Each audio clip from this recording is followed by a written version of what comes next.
Hi అండి, నేనైతే ఇక్కడ ఎగ్ రైస్ చేస్తున్నాను. రాత్రికి అన్నం వండానండి, అది రైస్ మిగిలిపోయిందండి. అందుకని మార్నింగ్ కొంచెం ఉంటే అది ఎగ్ రైస్ చేస్తున్నానండి. ఫస్ట్ ఆయిల్ వేసాను.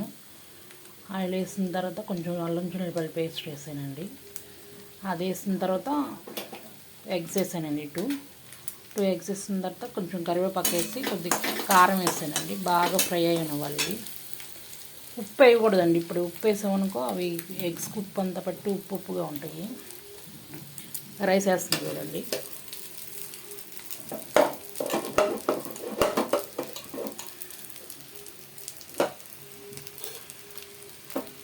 రైస్ మీద గరం మసాలా వేస్తున్నానండి. కొంచెం వేసుకోండి గరం మసాలా, ఎక్కువ వేస్తే మళ్ళీ ఎక్కువ వేసుకుంటే బాగోదండి. తగినంత ఉప్పు కూడా కొంచెం వేసుకోండి. తిప్పేసేయాలండి. ఒక 2 మినిట్స్ తిప్పి బాగా ఫ్రై అనేవి వచ్చి తీసేయాలండి.